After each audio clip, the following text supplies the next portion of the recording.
Jaya Radha Madhava Jaya Kunja Bihari.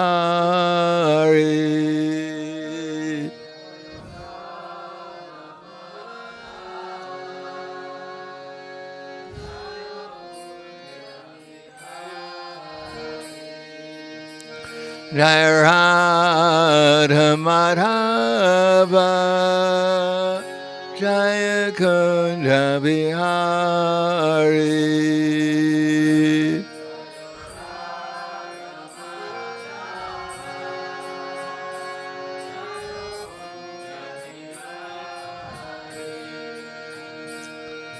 Gopijana Vallabha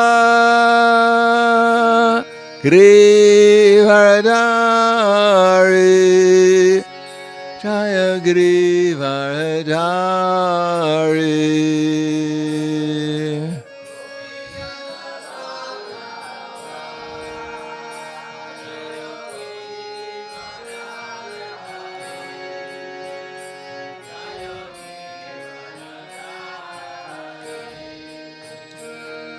Gopijana Vallabha Grivaradari Jaya Grivaradari.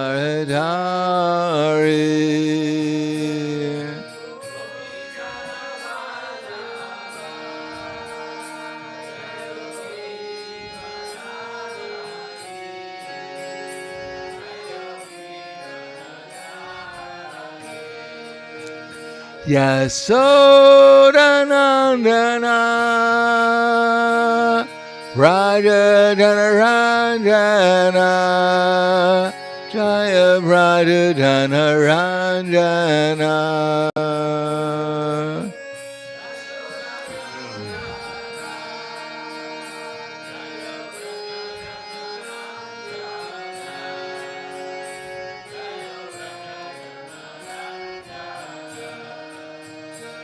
Yasodanandana Raja Dhanaranjana Jaya Raja Dhanaranjana.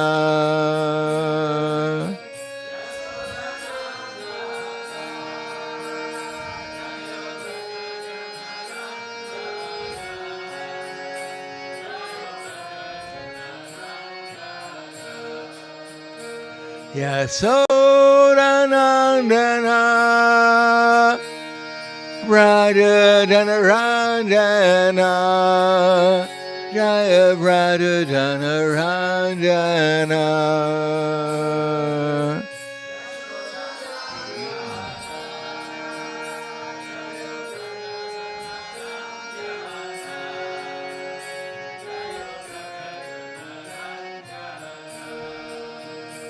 Yamuna Tiravarachari Jaya Kunja Vihari.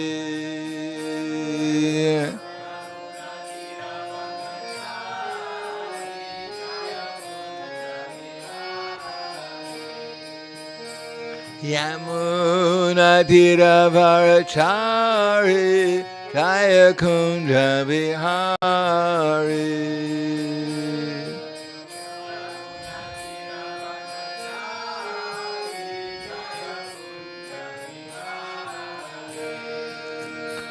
Radha Madhava Jaya Kunja Vihari.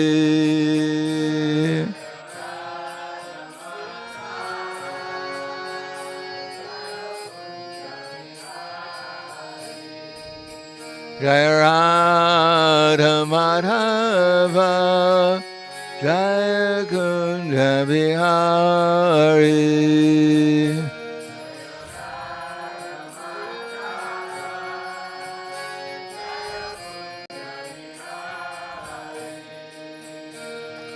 Gopijana Vallabha Grivaradari Jaya Grivaradari.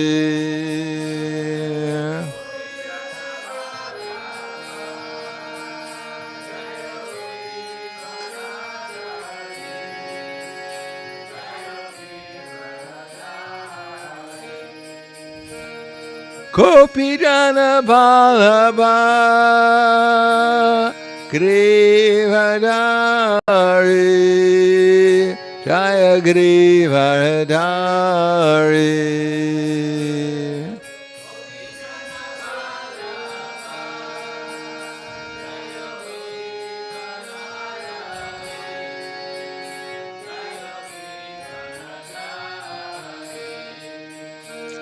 Yasodanandana Radha-dana-ranjana Jaya Radha-dana-ranjana.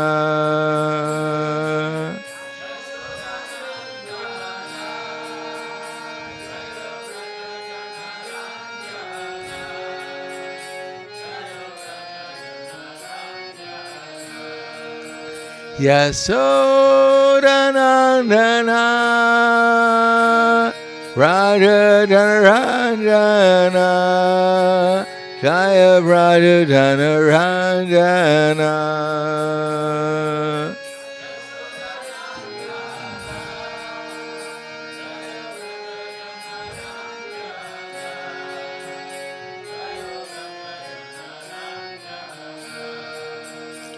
Yamunatiravarachari Jaya Kunja Bihari.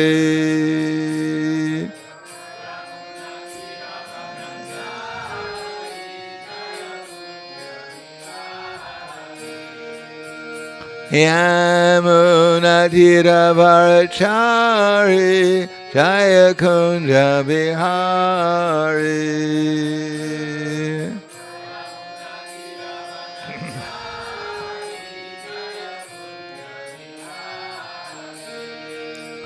Radha Madhava Jaya Kunja Bihari.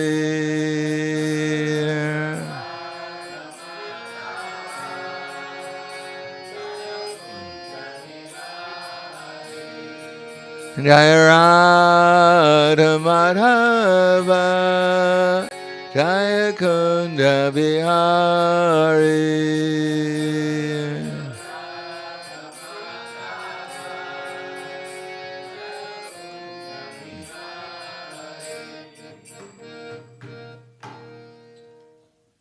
Jayam Vishnupad Paramahansa Brahmadakacharya Asadhara Satushi Sriman His Divine Grace Shalasi Bhaktivedanta Swami Raj Srila Prabhupada Ki Jai Gaur Premanande Haribo Slava Zavrani Bhakta Slava Shri Guru Shri Garangi Namo Vishnu Padaya Krishna Prasthaya Bhute Shri Mate Bhaktivedanta Swami Namane Namaste Saraswati Deve Gauravani Charane Nirvishesha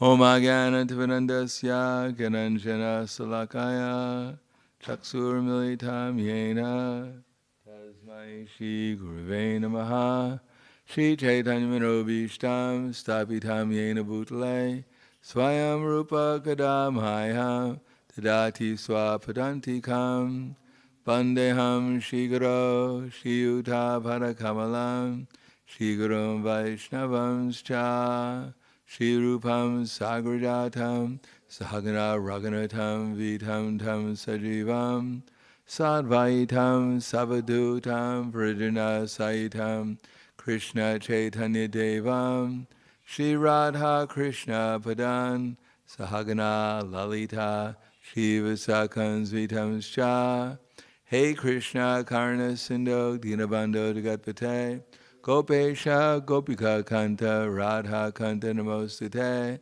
Tapta Kanchana Gorangi Radhe Vrindavaneshwari Prishubhanu Sutta Devi Pranamami Hari Priye Vanchakapa Trivyascha Kripa Sinubhyevacha Patidanam Bhavanebhyo Vaishnavebhyo Namo Namaha Shri Krishna Chaitanya Pranityananda Shri Advaita Gadadhar Shivasadi Gaur Bhaktivinoda Hare Krishna Krishna Krishna Hare Hare Hare Rama Rama Rama Hare Hare Om Namo Bhagavate Vasudevaya Om Namo Bhagavate Vasudevaya. Om Namo Bhagavate Vasudevaya. Srimad Bhagavatam, Canto 8, Chapter 12, Mohini Murti bewilders Lord Shiva, text number 15. Shri Bhagavan Uvacha Kotu Halaya Daityanam Yoshidvesho Mayadrita Pashita Sura Karyani Kate Piyusha Bhajane. Shri Bhagavan Uvacha Kotu Halaya Daityanam Yoshid Visho Maya Dritaha Pasheta Sura Karyani Kate Piyusha Bhajane.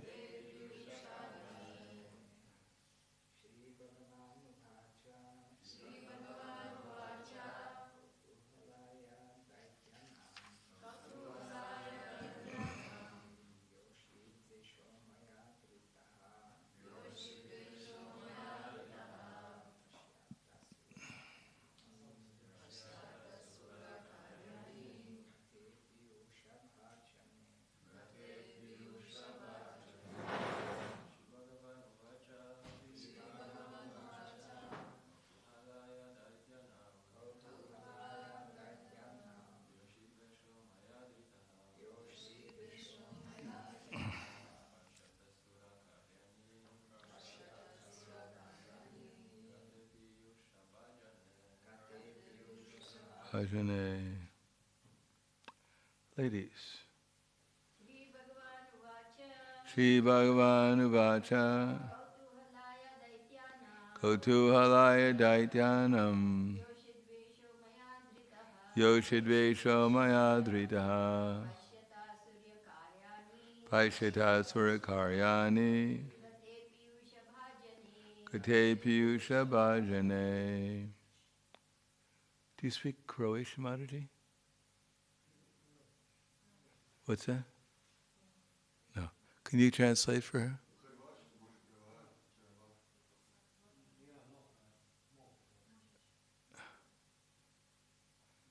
Oh, so you'll translate into Croatian? Okay. I can do English.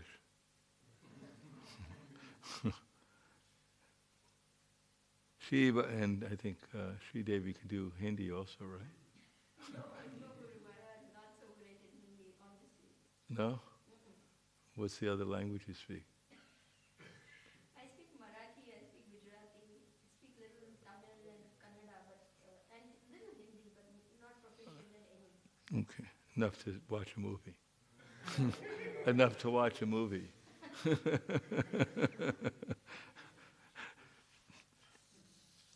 Shri Bhagavan Uvacha, the Supreme Personality of Godhead said,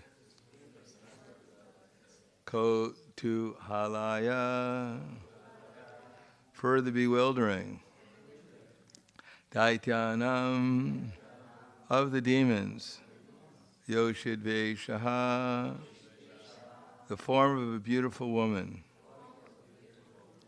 Maya, by me, Dritaha, assumed, Paishata, seeing that it is necessary for me,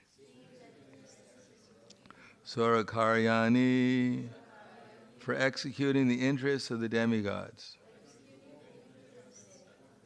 Kate, having been taken away, Piyusha Bhajane, the jug of nectar. Translation and purport by His Divine Grace, A.C. Bhaktivedanta Swami Srila Prabhupada. Supreme Personality of Godhead said, when the demons took away the jug of nectar, I assumed the form of a beautiful woman to bewilder them by directly cheating them, and thus to act in the interests of the demigods. Purport. When the Supreme Personality of Godhead assumed the form of the beautiful woman Mohini Murti, the demons were certainly captivated. But the demigods present were not. In other words, those who maintain a demoniac mentality are bewildered by the beauty of a woman. But those who are advanced in Krishna consciousness, or even those on the platform of goodness, are not bewildered. The Supreme Personality of Godhead knew that because Lord Shiva is not an ordinary person, he cannot be bewildered even by the most beautiful woman. Cupid himself tried to invoke Lord Shiva's lusty desires in the presence of Parvati. But Lord Shiva was never agitated. Rather, the blazing fire from Lord Shiva's eyes turned Cupid to ashes. Therefore, Lord Vishnu had to think twice about this, what kind of beautiful form would bewilder even Lord Shiva. Consequently, he was smiling gravely, as stated in the previous verse, Prahasya Bhava Gambhiram. A beautiful woman generally cannot induce Lord Shiva to be lusty. But Lord Vishnu was considering whether there was any form of a woman who could enchant him.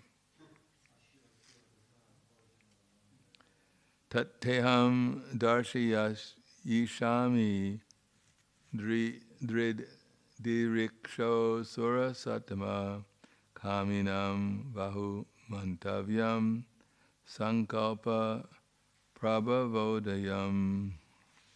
O best of the demigods, I shall now show you my form that is very much appreciated by those who are lusty. Since you want to see that form, I shall reveal it in your presence. Purport. Lord Shiva is desiring to see Lord Vishnu reveal the most attractive and beautiful form of a woman was certainly a joking affair. Lord Shiva knew that he could not be agitated by any so-called beautiful woman. The Daityas may have been bewildered, he thought, but since even the demigods could not be agitated, what to speak of me, who am the best of all the demigods? However, because Lord Shiva wanted to see Lord Vishnu's form as a woman, Lord Vishnu decided to impersonate a woman and show him a form that would immediately put him in an ocean of lusty desires. In effect, therefore, Lord Vishnu told Lord Shiva, I shall show you my form as a woman, and if you become agitated by lusty desires, do not blame me. The attractive features of a woman are appreciated by those who are affected by lusty desires. But those who are above such desires, who are on the platform of Krishna consciousness, are very difficult to bewilder. Nonetheless, by the supreme desire of the personality of Godhead, everything can be done. This was to be the test of whether Lord Shiva could remain unagitated.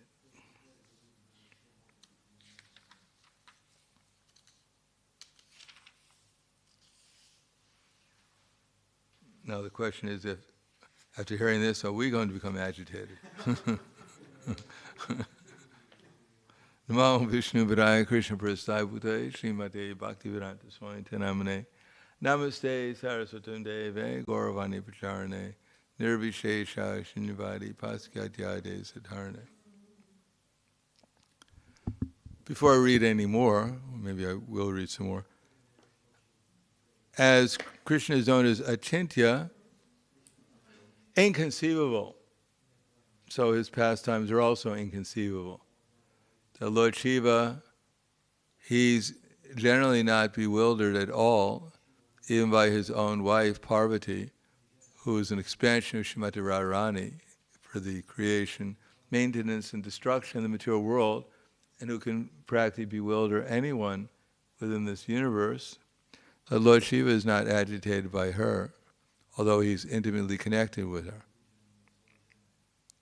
The story by Kalidas, when there was a fight between the demigods and the demons, and they needed a son.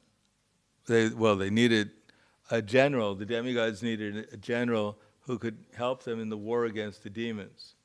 At this time, Lord Shiva was in meditation because he had lost his wife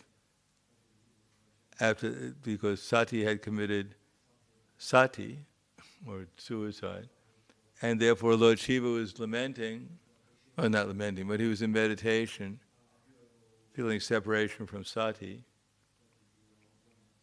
Of course, feeling separation from Krishna also. Therefore, the demigods thought of a plan how to get Lord Shiva, and at this time Sati had taken birth as Parvati. Parvati was the daughter of Parvata, the Himalaya, one of the mountains called Parvata. She was the daughter.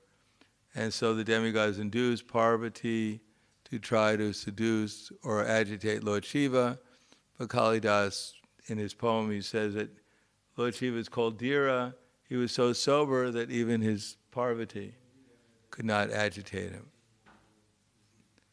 So Lord Shiva apparently, at least from one point of view, may have been challenging Lord Vishnu, just like sometimes the people they challenge, is your God so strong that he can lift any mountain? And the devotee says, yes, of course, he's that strong. So could he create a mountain so big, so heavy that he can't lift it? That's the challenge. If he's God, he must be able to create a mountain so heavy that even he can't lift it. So the answer is what? Yes. And then afterwards he'll lift it. So if you don't understand it, it's all right, because there's a lot of things we don't understand. Like we're not this body, for instance.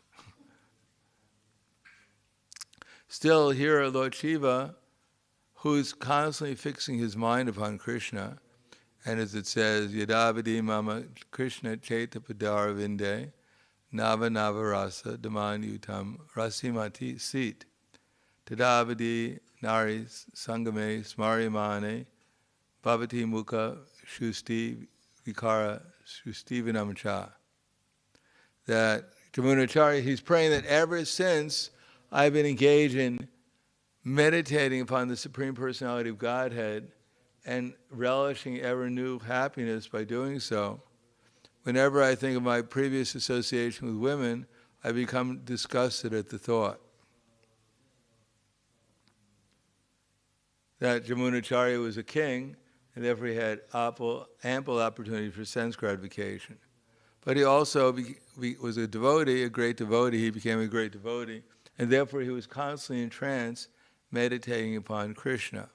And in that ecstasy, that there was no question of desiring sense gratification, because as Prahlad Maharaj said, sense gratification is tuchavat compared to pure devotional service. Yanmai tunadi, grihamedi, sukham, hi tucham. Tucham means insignificant. And it's compared to kandutavan, iva dukkha dukkam. Kandutavan. Van means like rubbing of two hands, karyo dukkha dukkam. Yanmai tunadi, grihamedi, sukham, hi sukham. Kanduryaneda, karyo, iva dukkha dukkam. If you have a scratch, and you scratch it, if you have an itching sensation and you scratch it, then you feel some happiness. Just like Lord Tortoise, Matsya, he had an itching sensation on his back. But since Lord Tortoise is quite big, 100,000 yojanas across, 120,000 kilometers across. Therefore, it would take quite good massages to scratch his back, to free him from the itching sensation. Can you imagine the size of someone doing a massage on korma in order to satisfy his itching sensation? So, the solution was they put Mandara mountain on his back, made out of gold. I think that's 800,000 yojanas high. 100,000 yojanas high, which is 800,000 miles. So it's a good scratch he got. But ultimately, for Lord Tortoise, it's a transcendental scratch. But for the materialist, the relieving of itching sensation is considered to be happiness. But that, Prahlad Maharaj says, is kandutiva. Oh, not kandutiva. It's, kandutiva, which means it's insignificant. Tuchavat. Tuchavat, which means it's insignificant. Just like the 6 Goswamis, they were fabulously wealthy, and they were aristocratic administrators in the governors of the Hussein Shah. They held posts of ministers and were fabulously wealthy. And Raghunath Das Goswami was also fabulously wealthy. His father and uncle were zamindars, which means tax collectors and landholders. But Srinivasacharya, he glorifies them with the following verse that, actually, which one is that verse? Sankhya purvaka namagana nativi kolo lasani krito. That's the wrong one. Let's try another one. See, the 6 Goswamis, they were always engaged in, you know the one before? 5th verse from the Kostamastika. The one before Sankhya Purva Gana Nativi.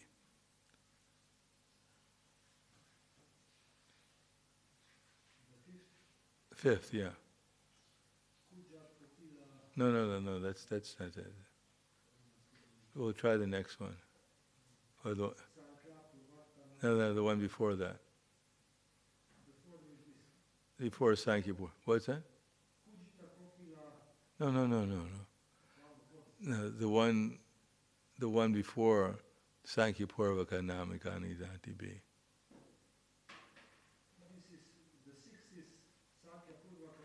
That's not the one, 5th.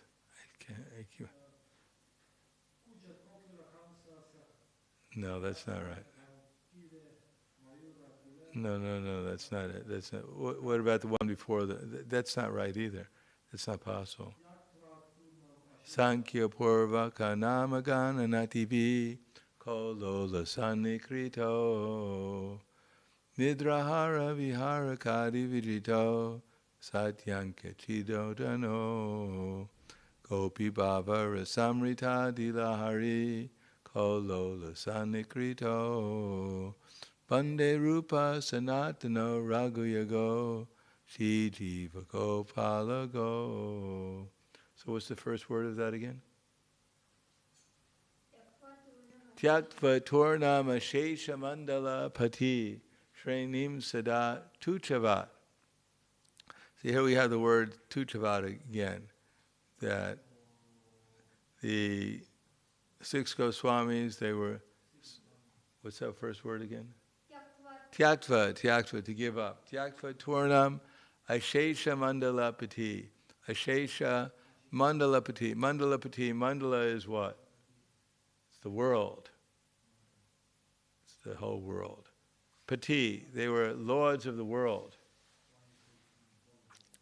Tyaktva means to give up. So they gave up their exalted positions in the material world. Tyaktva Turnam.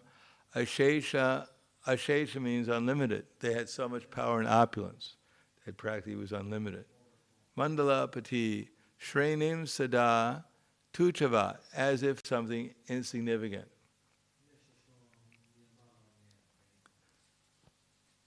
Tyaktva Turnam Ashesha Mandala Pati Shrenim Sada Tuchavat Bhutvadina Guneshako Karunaya. And then they put on cloths of mendicants and went to Vrindavan, where they lived like ordinary persons begging from door to door. But they were so much enriched with the gopis' feelings of separation for Krishna that they felt transcendental pleasure at every moment. Tyaktva Turnam Ashesha Mandalapati Shrenim Sadatu Chavat Bhutva Dina Guneshako Karunaya Kopina Kanta Shito Gopi bhava rasamrita dilahari kolola sanikrito bande rupa sanatana raguyago Shri Jiva Gopala Go. So the gopis eternally, they're always thinking about Krishna's pastimes in Vrindavan and feeling unlimited transcendental pleasure due to their unlimited love and the transcendental pleasure that's found in Vrindavan.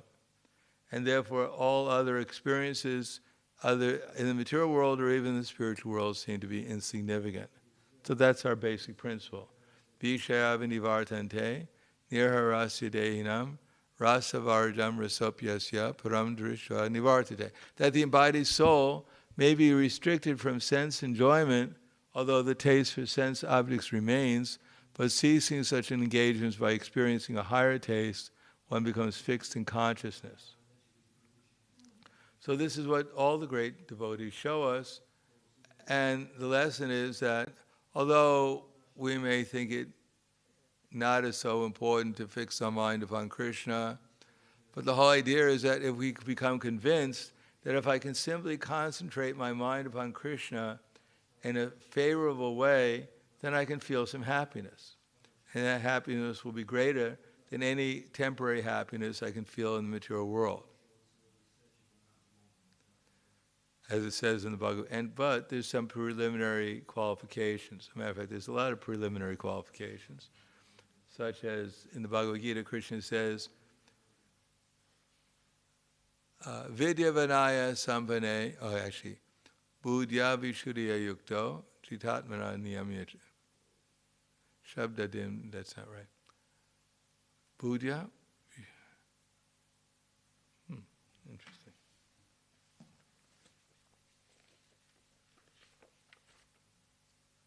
Tad buddhayas, tad atmanas, tad nishtas, tad parayanaha, gachantya puna avritim, jnananedu kalmashaha. Is that right? Yes, that's right. Tad buddhayas, tad atmanas, tad nishtas, tad parayanaha, gachantya puna avritim, jnananedu kalmashaha. When one's faith, mind, refuge, intelligence are all fixed in the Supreme, then one becomes fully cleansed of all misgivings through complete knowledge, and thus proceeds straight on the path of self-realization. So it's not that we're going to sit down for japa and chant perfect rounds, and the rest of the day our minds is all over the universe. No, one has to utilize one's intelligence, practice utilizing the intelligence, and then controlling the mind by fixing it upon Krishna and engaging in the activities in Krishna's service. Then one will gradually become cleansed of all misgivings through complete knowledge.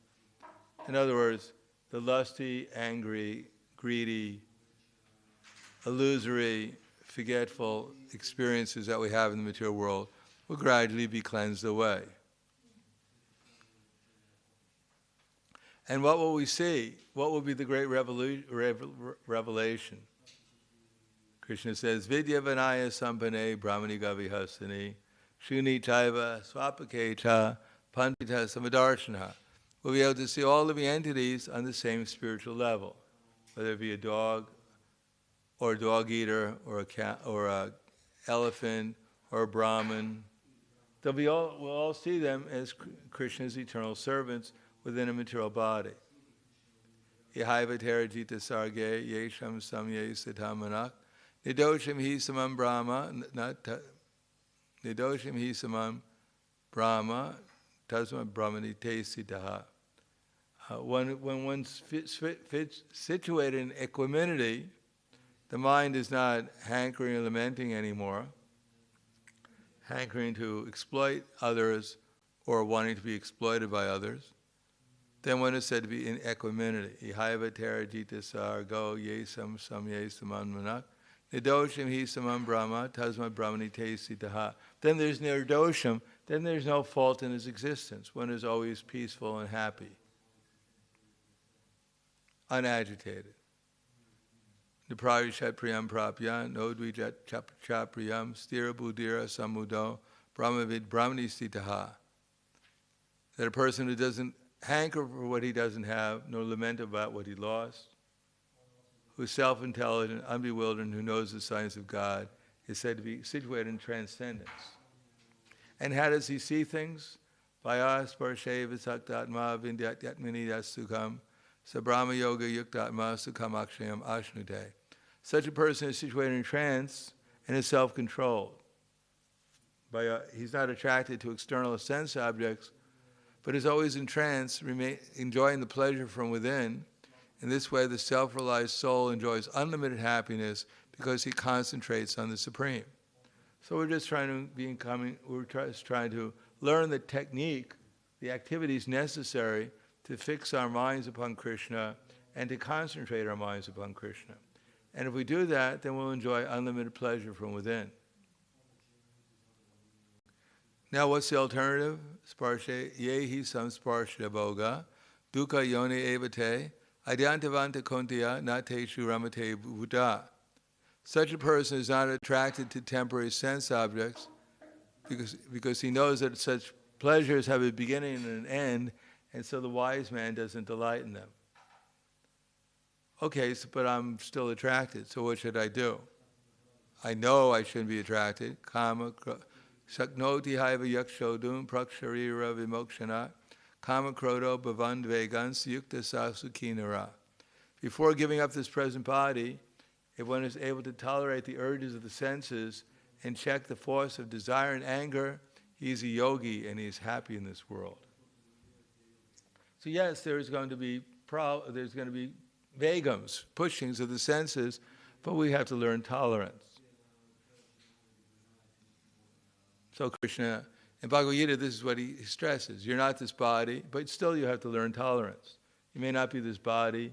You may even intellectually know you're not the body, but you have to learn tolerance and fix your mind upon me at the same time. Now, if one fixes his mind upon Krishna, tani sarvani samyamya yukta sitamatpara vishehi yasyendriyani tasya pragya pratishtita. One who restrains his senses and organs of action and fixes his mind upon me is known as a man of steady intelligence. If we can do that, then our lives will become perfect because we'll experience so much happiness like Prahlad Maharaj experienced. Prahlad was being tortured by his father for a long time, and when Lord Nrsingadev came before him and offered him any kind of benediction, he wasn't interested.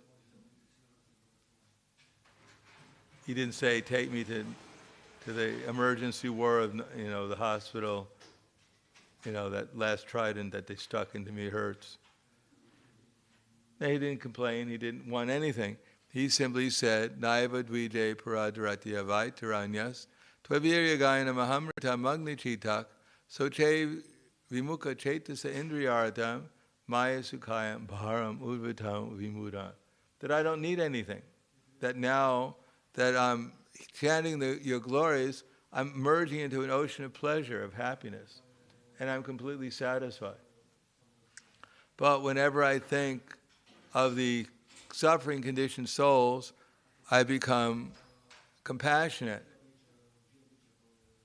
Although I have no problems myself, but my only problem is I'm unhappy to see others unhappy, and therefore I'm working to bring them back to your lotus feet. So certainly Lord Shiva was always fixing his mind upon Krishna. There is no possibility of Lord Shiva's mind being deviated from Lord Krishna's lotus feet. Still, Krishna could create a form that even Lord Shiva, when he's thinking about Krishna in devotion, could actually become lusty.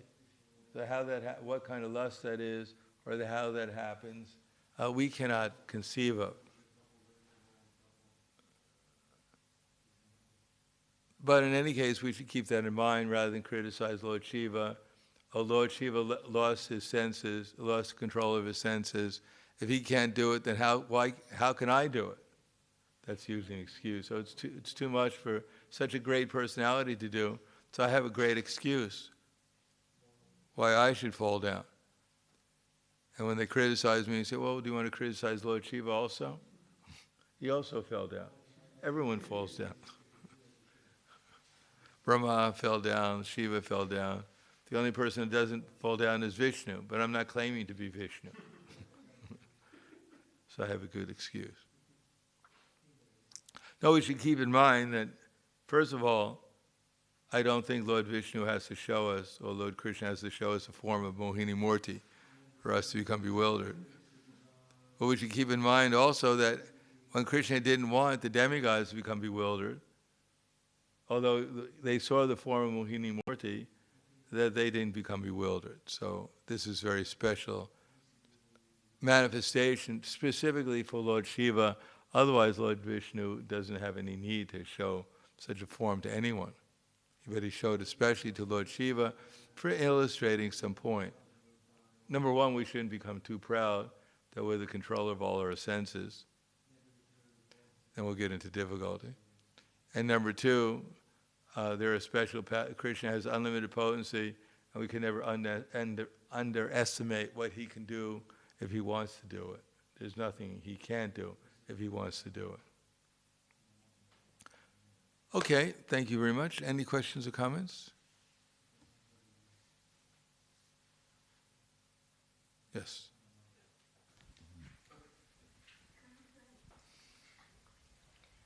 That's all right. Thank you. I was thinking about this saying, pride goes before a fall, that Lord Shiva was thinking, the demigods didn't get bewildered, and I'm the best of the demigods, so I'm not going to get bewildered. I just want to see this form, and then next thing, we know what happens. So it's so important for us to be very careful in our devotional life, to not allow pride to cause a fall. Yes, good. Thank you. Okay. I'm disappointed you didn't thank me for the class, though. Sorry? You didn't thank me for the class. I thought you get bored,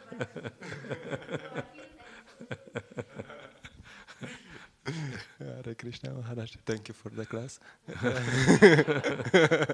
Your representative. I wanted to ask, sometimes we have devotees who do a lot of book distribution, do a lot of preaching, and then they bloop. So how does this happen? Because they seem so successful and then... Successful? Well, we'll be successful when we see Krishna with a flute standing before us.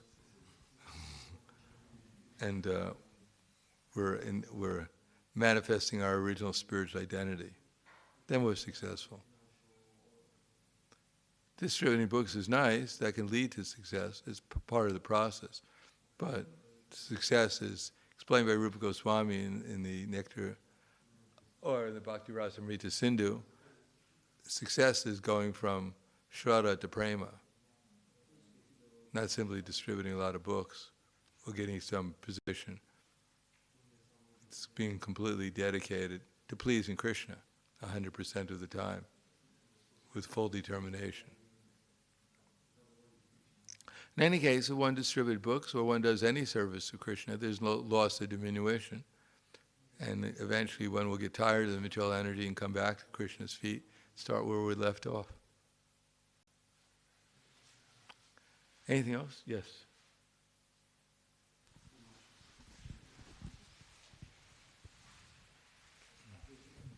I'm just reflecting on Mukund Madhava's question, and I'm remembering how Srila Prabhupada said he was praying once, and disciples asked, Srila Prabhupada, what are you praying? And he's saying, I'm praying to Krishna, please don't let me fall down. So if Srila Prabhupada is praying like that, what to speak of us, Just every moment we have to be praying for the mercy of the Lord. We have to pray to Krishna. Please, Krishna, please remind me to pray to you, so I won't fall down. Yes, Guru Maharaj, I agree. Thank you. Anything else?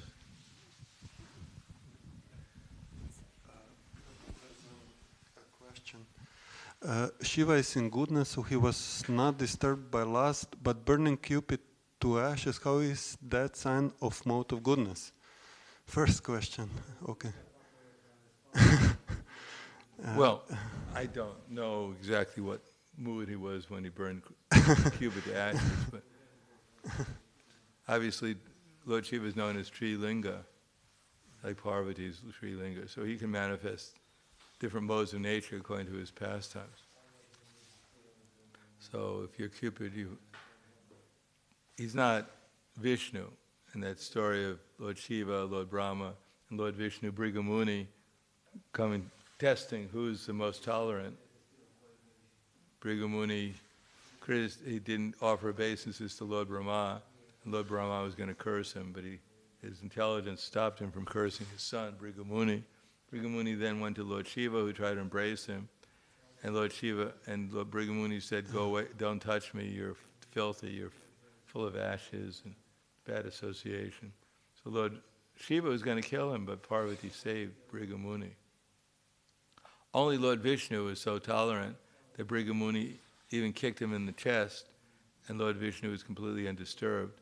Instead, he got down from the bed where Lakshmi Devi was massaging his feet, and took Brigamuni's feet and started to massage them, and said, "My dear Brigamuni, your feet are just soft like a lotus flower, and they've hit my hard chest, which is hard like a thunderbolt, so I hope I didn't hurt you. So please let me massage them.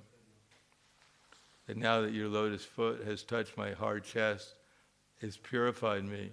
And so please, now I know that the goddess of fortune will be happy to stay there, because you purified my contaminated chest. Please stay in this Vaikuntha planet and purify it." So that's called tolerance. Imagine you're sitting there, and someone's massaging your foot, and someone comes into the room and kicks you in the chest. What would you do? Would you get down and massage their foot? No, but that's Lord Vishnu. So Lord Shiva, apparently sometimes for whatever reason, he sometimes get angry. So if you see Lord Shiva, be on your best behavior. Therefore he's known as Ashutosha. There is one more interesting, even more I think, than this question. Okay. Bhaktisiddhanta Saraswati Thakura states that if one worships the example of the liberated gopis of Vrindavan who accepted Lord Krishna as their paramour, one can free one's mental activities from the contamination of lust. Question: can you say something? Can you say something more about worshipping their example? About worshipping or about following probably their example? How is that done? Done. We do service to Krishna according to our capacity. We try to do it enthusiastically. That's their example. Okay. We don't imitate them because we don't know who. First of all, they have spiritual bodies and we have a material one. So they're engaging their spiritual bodies in Krishna's service. We have to engage this material body, mind in Krishna's service. So we have a different service to do than they have, in one sense. But we engage it, and that way we become purified. And one day we'll find out who we are, and then we can engage like the gopis or some other cowherd boys, whatever our service is to Krishna in a spiritual body. But now we're hearing how to engage in unalloyed, uninterrupted service to Krishna with this body.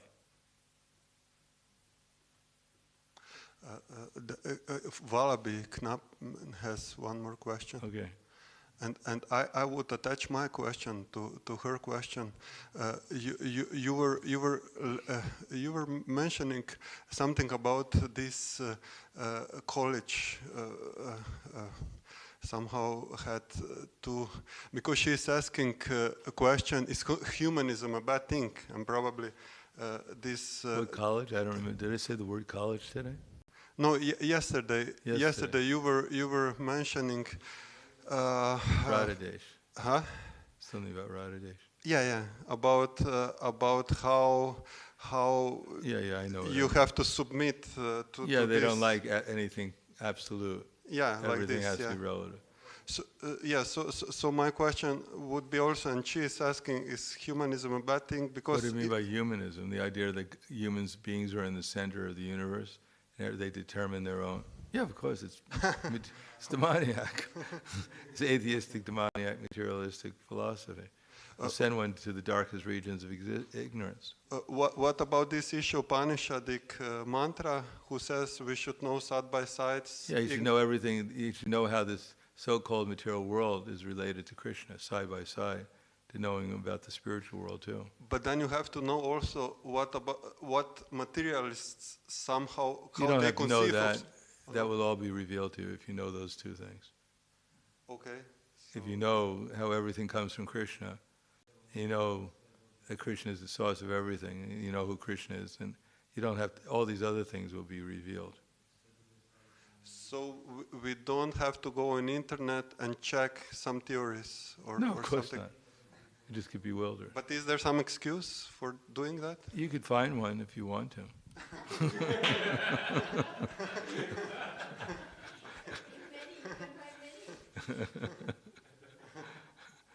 At your own risk.